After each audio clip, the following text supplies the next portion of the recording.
So I'm going to introduce a little bit about the flow system to you, and so this is the evolution of my work with Professor John Turner at the University of North Texas and Brian Rivera. We call him Ponch. He was from the U.S. military, and he's a captain in the U.S. Naval Reserves now.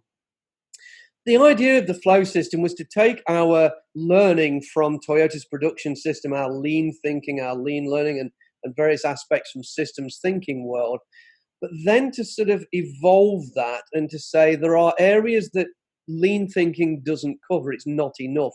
It doesn't help us solve complex problems, and without wanting to offend lean practitioners, 5 why analysis doesn't work in complex problems. It's 5 why analysis is called reductionist problem solving, and you cannot reduce complex problems to a single root cause.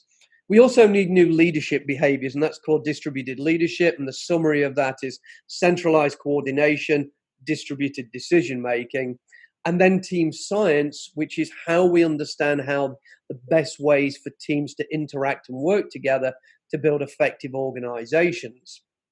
The core principles are always customer first. If you lose sight of the customer, you have no relevance in business. Take examples like Nokia as an example. We focus on the flow of value, which is the interconnected, intertwined nature of the 3 strands of DNA, which when we combine them, we call the triple helix of flow. It's just a fun way to describe that. The important thing is that in your organizations, you're organized vertically in silos. You've got bosses and hierarchy and workers, and this is a strict vertical structure. But that isn't how value flows to your customer. Value flows horizontally through the organization, and the focus of the flow system and the ideas behind it is to optimize product flow. So transforming your organization means changing the organization design. You cannot keep the structure and design of your organization as it is if you want to optimize for product flow. This is an important thing. The other thing is that movement is not flow. We talk about one-piece flow in the lean world, but just because your products and people or the work is moving around your organization is not flow. Movement is waste, and we need to eliminate all unnecessary waste. Flow is continuous value-added activity. So the whole purpose of the moving production line, with Ford invented originally and Toyota adopted, of course, is to move the vehicle to where the people are so we can continuously work on it and continuously add value.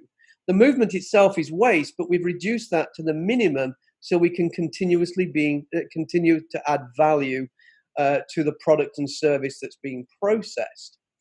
So these are the 3 helixes: the complexity thinking, distributed leadership, and team science. And of course, today we don't have time to go into all these different elements. The important thing to say is this is a system of learning and understanding. This is not go do all these things and apply them and everything will be wonderful, because that won't work.